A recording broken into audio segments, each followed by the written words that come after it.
Hello students, good afternoon to all.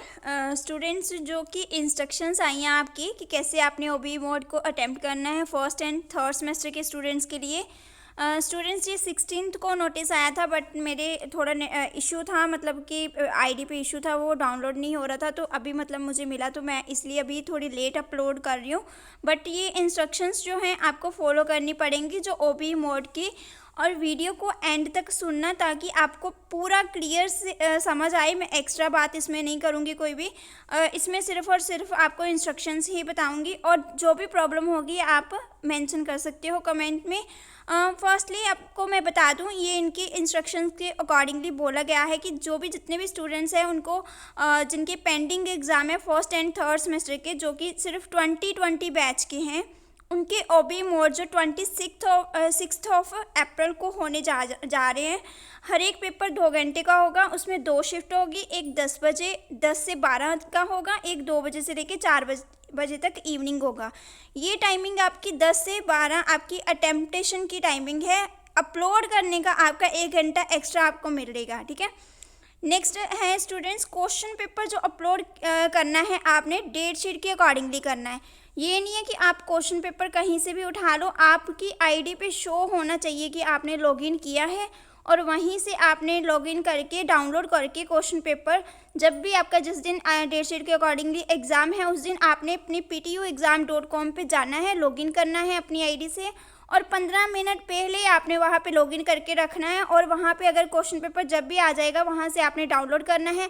अगर आपका download नहीं होता, जब कुछ भी इशू आता है, तो उसी टाइम आपको मेल करनी होती है, वो मैं आपको बताती हूँ। उससे पहले मैं आपको ये बता दूँ कि आपने डेट शीट के अकॉर्डिंगली पहले क्वेश्चन पेपर को अपनी आईडी से डाउनलोड करना मस्ट होता है। ये ज़रूरी होता है कि आप अपनी आईडी से डाउनलोड करो। अगर वहाँ पे डाउनलोड नहीं करोगे, किसी से क्वेश्चन पेपर आप लेके फिर अटैम्प्ट करोगे, तो वो आपका वहाँ से साइन नहीं आएगा, साइन इन शो नहीं होगा, तो आपका पेपर जो है वो प्रॉब्लम भी हो सकता है। रिज़ल्ट डिले हो जाता है, कई बार स्टूडेंट का रिज़ल्ट आता ही नहीं है इस रीज़न से। थर्ड बात यहाँ पे है कि आफ्टर 2 आवर्स 2 घंटे के बाद आपको क्या करना है, स्कैन शीट मतलब करनी है, स्कैन आंसर शीट करनी है। स्टूडेंट्स, यहाँ पे स्कैन करने के लिए आपको कैफ़े में जाने की ज़रूरत नहीं है। आप अपने फ़ोन में, मोबाइल फ़ोन में भी स्कैनर कर सकते हो डाउनलोड। आप पीडीएफ मेकर जो है वो डाउनलोड करके रखो, स्कैनर डाउनलोड करके रखो। उसके लिए मैंने इंस्ट्रक्शंस, अगर आपको कुछ भी किसी को डाउट है, तो मैं वहाँ उसकी अलग से वीडियो बना दूँगी कि कैसे स्कैन करना है, कैसे क्या करना है। अगर आपको ये इसमें आपको पता है, तो इसमें ये पता होना चाहिए कि आपने जो स्कैन करना है, फ़ोटो क्लिक करके आप उसको स्कैनर से अपने फ़ोन में ही, मोबाइल में ही स्कैनर डाउनलोड करके रखना। वहाँ से स्कैन करके उसको सीरीज़ वाइज अपना लगा के फिर सेंड करना, और हर शीट पे अपना पेज नंबर ज़रूर मेंशन कर देना। और स्टूडेंट्स, इस पे लिखा है कि अगर सपोज़ मान लो कि आपका कुछ भी इशू आता है, फर्स्ट कि आपका अपलोड नहीं हो रहा, सेकंड रीज़न कि आपका क्वेश्चन पेपर डाउनलोड नहीं हो रहा, तो आपको फटाफट मेल करनी है। कौन सी आईडी पे मेल करनी है? IKGPTUOBEAS।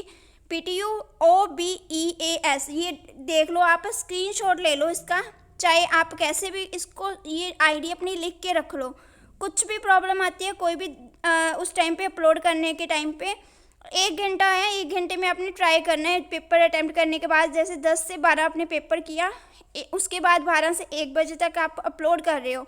जब आप अपलोड करो, सपोज मान लो आपका अपलोड नहीं हो रहा है, तो आप इस आईडी पे ईमेल करोगे, ठीक है, कि हमारा अपलोड नहीं हो रहा। सेकंड, इस पे आप शीट जो है, आंसर शीट अपनी सेंड करोगे वहाँ पे, ठीक है, अपनी आंसर शीट भी वहाँ पे सेंड कर दोगे आप, विद अपनी डिटेल, अपना नेम वगैरह सब कुछ मेंशन करके। उसके बाद स्टूडेंट्स, फोर्थ है कि इसमें स्टूडेंट्स को खुद रिस्पॉन्सिबल हैं कि अपनी ओरिजिनल आंसर शीट जो है वो लास्ट एग्जामिनेशन पे करेंगे, पोस्ट करेंगे। तो यहाँ पे स्टूडेंट्स का कमेंट भी आया था कि मैम हम लास्ट, हमारा एग्ज़ाम है इवनिंग को बंद हो जाता है पोस्ट ऑफिस, तो हम उस टाइम पे कैसे कर सकते हैं? तो उस टाइम पे आपने नहीं करना है। अगर आपका पेपर एग्ज़ाम इवनिंग में है, तो आप नेक्स्ट डे, आपको ऑप्शन मिलता है कि आप नेक्स्ट डे अपना पेपर जो है वो पोस्ट कर सकते हो। और ये बात आपने बिल्कुल भी भूलना नहीं है, जब भी आपके पेपर हो जाए, लास्ट पेपर तक आपके एग्ज़ाम हो जाते हैं, उसके बाद आपने सपोज स्कैन करवा के अपने सारे डॉक्यूमेंट्स जो है वहाँ पे अपलोड भी कर दिए साथ साथ में, और आपने पोस्ट भी कर दिए। पोस्ट करने के बाद जो आपको रिसीव मिलती है पोस्ट ऑफिस से, जहाँ स्पीड पोस्ट से आपको मतलब जो भी रिसिपिएंट मिलती है, रसीद मिलती है, उसको भी स्कैन करके आपने अपलोड करना है अपनी ही आईडी पे। वहाँ पे आपको ऑप्शन शो होगा कि अपलोड स्कैन रिसिपिएंट, अपनी रिसिपिएंट जो है वो अपलोड करिए, तो वहाँ पे आपने अपनी अपलोड करनी है रिसिपिएंट भी। ये बहुत ज़रूरी है, ये भी आपका इंस्ट्रक्शंस में। 5th पॉइंट है कि जितना भी आप जो भी इन्वेल्प है उसमें सारी A4 शीट्स, A4 साइज़ ही आपने लेना है। और जो भी आप मतलब कि ले रहे हो, कोई भी आप जो भी आप इन्वेल्प ले रहे हो वो क्लॉथ लाइनिंग वाला होना चाहिए। क्लॉथ लाइनिंग वाला कैसा होना चाहिए ये मैं आपको वीडियो बता दूंगी, और इसका आप मेरे मतलब आपको डिस्क्रिप्शन में भी लिंक मिल जाएगा। मैंने ऑलरेडी वीडियो बनाई थी लास्ट टाइम भी, और इस बार फिर अगर मतलब उसमें मैं कुछ मतलब हुआ एडअप हुआ तो मैं कुछ न्यू वीडियो बना के उसमें आपको बता दूंगी कि कैसा आपने इन्वेल्प लेना है, कैसा आपने कैसे उसको क्या करना है, किस एड्रेस पे करना है, वो सारी इंस्ट्रक्शन भी बता दूंगी साथ में। ऐसे students right on top answer sheet for November 2020 examination, आपने एड्रेस वहाँ इन्वेल्प पे लिखना है। वो कैसे लिखना है ये सारा मैं अलग से वीडियो बना के आपको बता दूंगी, ठीक है। अगर आपको इसका आइडिया होगा ठीक है, नहीं तो आप मेरी वो वीडियो देख लेना, मैं जिसमें आपको क्लियर कर दूंगी कैसे आपने क्या लिखना है।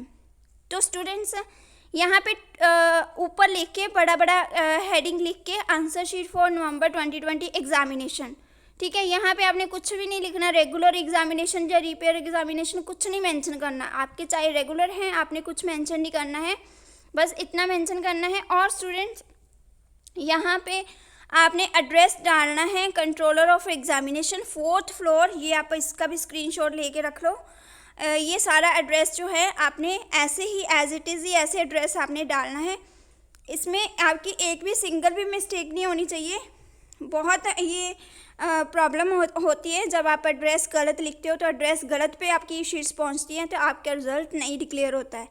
उसके बाद आपने सेंडर का अपना मतलब कि आपने अपना भी फ्रॉम लिख के वहाँ पे मेंशन करना है कि अपना नेम, रोल नंबर, ब्रांच में आपका कोर्स आ जाता है, सेमेस्टर कौन सा है, पोस्टल एड्रेस कौन सा है, कहाँ से आप कर रहे हो, ठीक है, मोबाइल नंबर अपना, वो भी आप वहाँ से पोस्ट करोगे। नेक्स्ट स्टूडेंट्स वाइट कलर की शीट्स होनी चाहिए और A4 शीट्स होनी चाहिए। हर शीट जो है आपके 20 पेजेस की, मतलब हर पेपर में आप एक पेपर है जैसे आपका, आप एक पेपर में 20 शीट्स यूज़ कर सकते हो मैक्सिमम, ठीक है। मैक्सिमम मानो मिनिमम मानो, मतलब कि ये इतनी लिमिट है। मतलब कि आप अगर सपोज मान लो कि आपने 10 शीट्स पे पेपर कर लिया तो आप 10 भी पोस्ट कर सकते हो, उसमें कोई टेंशन लेने की बात नहीं है, ठीक है। 20 शीट्स मैक्सिमम है, इससे ज़्यादा लिमिट नहीं है आपकी, ठीक है। उसके बाद कैंडिडेट अपना हर पेज पे ये इंस्ट्रक्शंस लिखें, जिसमें आपका रोल नंबर आएगा स्टूडेंट का, जिसमें M कोड आएगा, ठीक है। फॉर एग्जांपल इन्होंने बताया भी है कि ऐसे सिग्नेचर आएंगे हर एक every page at the bottom, नीचे वाली साइड पे पेज नंबर ज़रूर मेंशन करना पड़ेगा आपको हर पेज पे। ये चारों प्रोसीजर हर पेज पे होने चाहिए। क्वेश्चन पेपर जो है वो हर आपका 8 मार्क्स का होगा, बट आपको क्या करना है 5 क्वेश्चन करने हैं आउट ऑफ 8 क्वेश्चंस।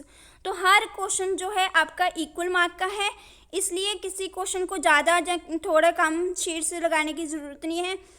अपना जो है वो ध्यान से देखना कि अगर आपके पास 20 शीट्स हैं तो उसको डिवाइड कर लेना क्वेश्चन के अकॉर्डिंगली, उतना मैनेज करना, ठीक है।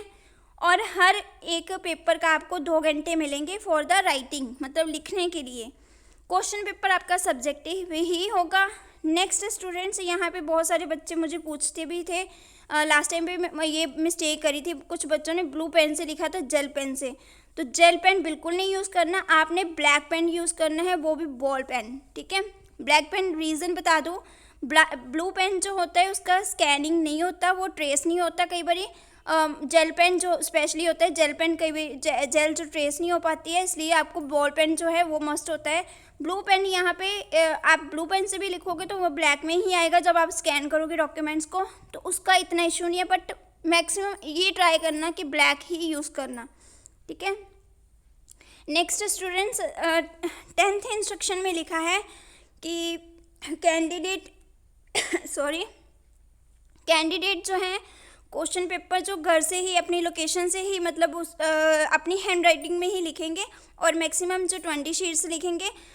20 शीट्स में ये नहीं है कि आपने फ्रंट पे भी लिख लेना और बैक पे भी लेना है, सिर्फ और सिर्फ फ्रंट शीट पे ही आप लिखोगे पेपर को, ठीक है। एनी स्टूडेंट्स अगर कुछ फाउंड होता है attempting answer sheet from any other person, तो वो आपकी राइटिंग मैच कर ली जाती है आपकी ओल्ड शीट से। तो अगर वो इवेलुएट हो जाता है तो उससे आपकी यूएमसी भी बन सकती है। और क्वेश्चन पेपर अगर शेयर करते हो डिजिटल मीडिया पे तो वो तब भी आपकी यूएमसी बनने का डर होता है। तो स्टूडेंट्स ये इंस्ट्रक्शंस हैं आपकी। इसके अलावा आपको कुछ भी नहीं समझ आया होगा या कुछ भी डाउट होगा तो आप कमेंट में मेंशन कर देना। ये सारी इंस्ट्रक्शंस बहुत ध्यान से फॉलो करना, क्योंकि लास्ट टाइम जो मिस्टेक्स करी थी बच्चों ने वो आप मत करना। ये आपका जो है तो एग्ज़ाम है आपके, बट इसको ऑनलाइन ही है, बट इसको लाइटली मत लेना, इसको ध्यान में करना क्योंकि फाइनल एग्ज़ाम है आपके। तो ये इंस्ट्रक्शंस ध्यान से फॉलो करना। Okay students, all the very best and share कर देना ये वीडियोस अपने फ्रेंड्स के साथ जिनके एग्ज़ाम हैं, और अपने क्लासमेट को भी बोलना कि ये फॉलो करें इंस्ट्रक्शंस। अगर आपको फिर भी कोई डाउट भी रहता है तो आप मुझे पूछ सकते हो, और आपको कोई भी इशू आता है, कोई प्रॉब्लम आती है, आप मुझे कमेंट में मेंशन कर सकते हो। मैं उसका आपको रिप्लाई भी करूँगी और उसका आपको सोल्यूशन भी बताऊँगी। तो ये आपका जो है जितनी भी इंस्ट्रक्शंस हैं इनको ज़रूर फॉलो करिए और ध्यान में रखिए, ठीक है students. All the best again to all students and thank you for watching this video.